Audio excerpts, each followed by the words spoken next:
Well, here's the day one of digging out of the depression hole. Um, I didn't even really realize that I was falling into a depression. I think, things were really rocky with my boyfriend from the start. Um, we broke up 4 years ago, and then I moved across the country, and then we reconnected on Thanksgiving, and then in January he came here. He drove here and basically wasn't gonna go back, so he drove across the country to be with me, and he immediately said, that he never stopped thinking about me, never stopped loving me, and that I'm the love of his life, and that we were meant to be, and I wonder now if that was all love bombing. I mean, I don't think he was lying. I think in his mind he probably thought he was in love. But I also don't really think that he knows what it means to really love somebody, like to care for somebody um, and love them for who they are without thinking of what benefit they have to you or give to you, or um, he's very immature and hedonistic and is always just looking for his next dopamine kick. And so if things get rough, like he got here and like 3 weeks into it, not even, he decided that he needed a break and just like disappeared for 2 days. Went to stay with the friends in Tulsa, and just literally like I was in the middle of moving and I really needed his help, and I get a text from him saying, "Hey, sorry, this means nothing, about us. I just need a break because I'm an introvert," or something like that, and uh, I'll be I'll be back now. And he did that a few times where he just like, or like he would get angry and get in his car and just drive off and just like stay away. And I know everybody's thinking, oh, he was probably cheating. No, he that's not, no, um, no, that's not, he's not that type of person. But he's just very self-centered and just does whatever feels good for him. Whatever he feels in the moment is what feels good. That's what he does. Um, so so with that, it's just been an emotional roller coaster, and he has a history of drug abuse. I know I picked the winners. Um, and he, so, every time he disappeared, I was worried that he would get back on drugs, and was just worried about him and his well-being and stuff. Uh, so that was just emotionally really challenging. And then my car went down, blown head gasket, and I couldn't afford to fix it because it was like it cost more to fix it than it would to get a new car. And so we were like, well, we have his car, so that's fine. But he works. Well, he finally got a job after like 2 months of being here, and then so he was, you know, always gone from like early in the morning to in the evening because he works construction.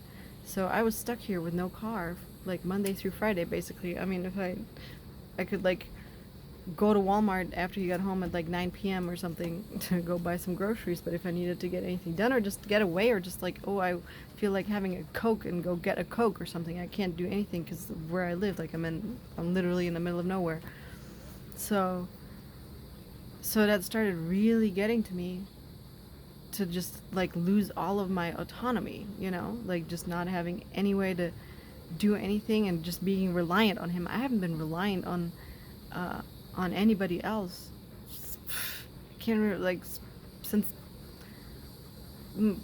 I can't even remember. Like I've always been self-sufficient, always had my own stuff. So to be reliant on him and his car, and then I also started getting just financially reliant on him in terms of our bills. Like I needed him to help with the bills. Um,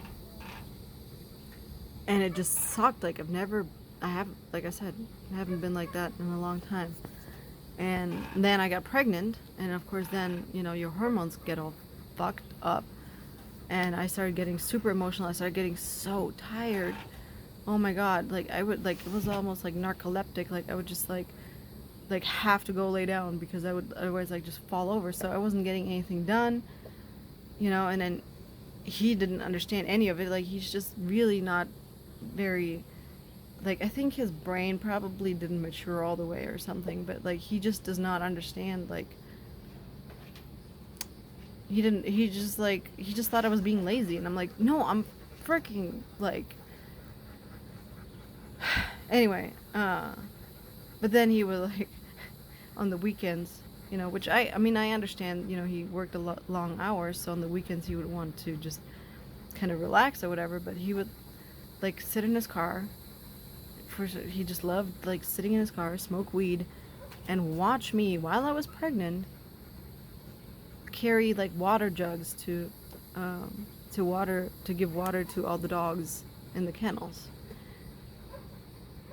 And to me that's like just so like, what kind of man like watches his pregnant girlfriend carry water jugs across the friggin' yard, like, and just doesn't even say like, like, hey, let me help you, and grab two other ones and like help me do it. Like I'm not even saying like I should have just been sitting on my ass, but like he didn't help me at all. And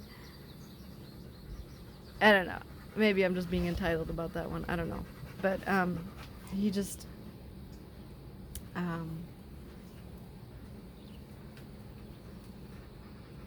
he just didn't understand. Like I tried to tell him so many times that I'm depressed, like that it's really like wearing me down, and I'm really sad. And on top of that too, I was really missing my family. All my family lives in Europe. I haven't seen them in almost a decade, and then being pregnant,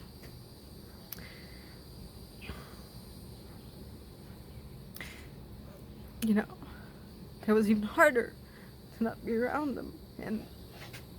And it seemed like he just had no understanding or compassion for any of it. And anytime we tried to have a discussion about our problems or anything, he would just say, there's just too many animals. I can't deal with all the animals. And I told him that I was trying to scale down, and that I was, but I can't force people to adopt animals, I mean, I'm trying my hardest because I want them to go to homes, but I can't. And right now it's just so slow for everybody with adoptions. And I told him, like, it's going to take time. Like, I don't know what you want me to do, Like, I mean, I'm not going to start euthanizing animals because you can't handle barking or whatever, Like, it's like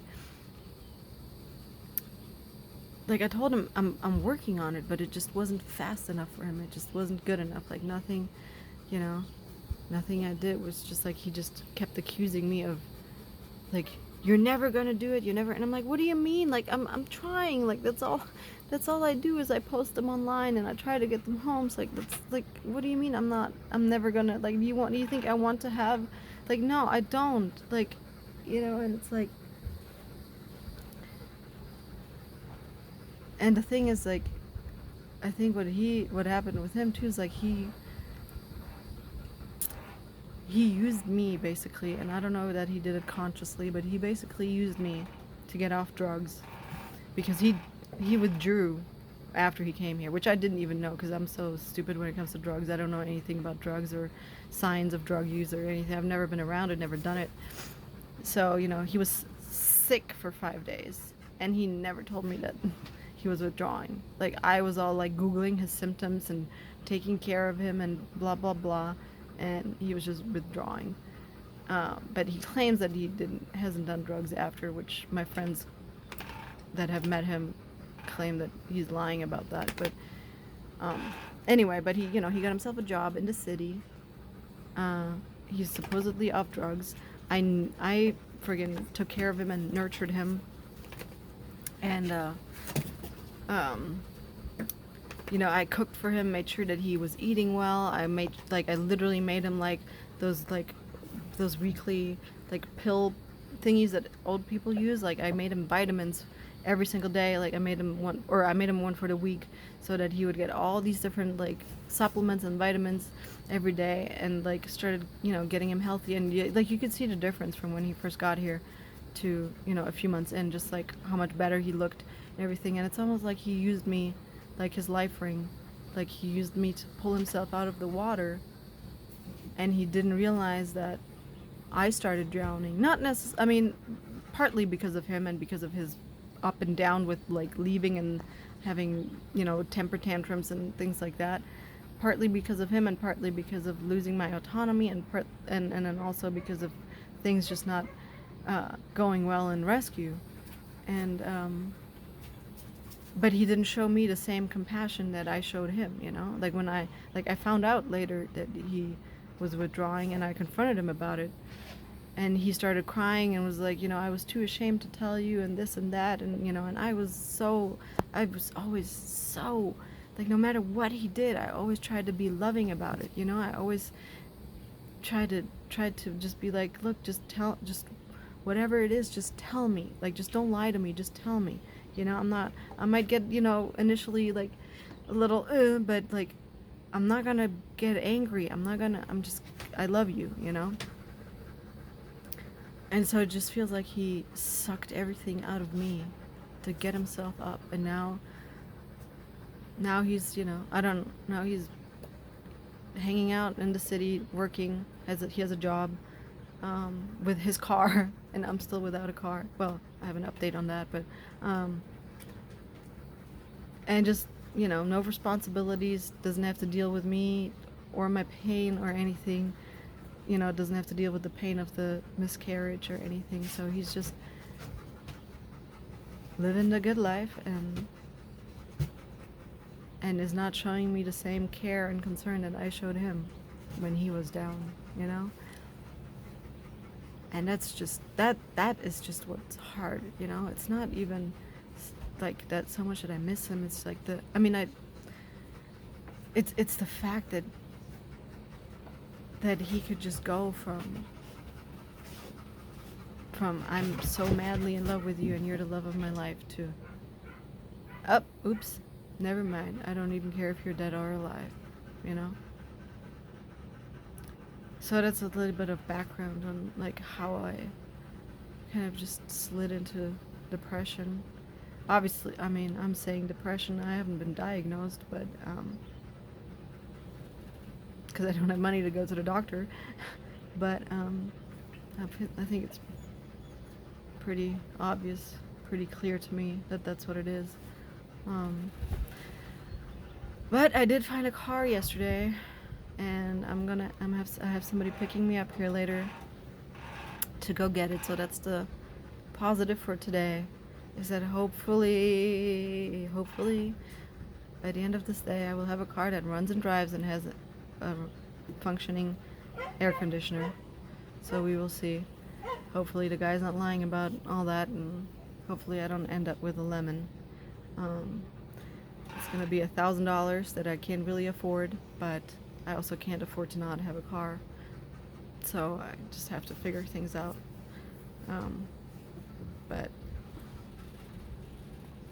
So that's the positive. And I also had a really cool kind of conversation with somebody yesterday when I was looking for cars. This girl, she was really honest about the car, and she's like, I don't want to sell you the car if you're somebody that really needs it and stuff. And so we got into this like, oh, that's so nice of you, and how shitty things are for so many people. And we both kind of like, we just like talked for like 15 minutes on Messenger, and we both kind of ended it with like, wow, this was a really nice, normal conversation. Thank you. So that was cool. So I'm thankful for that as well.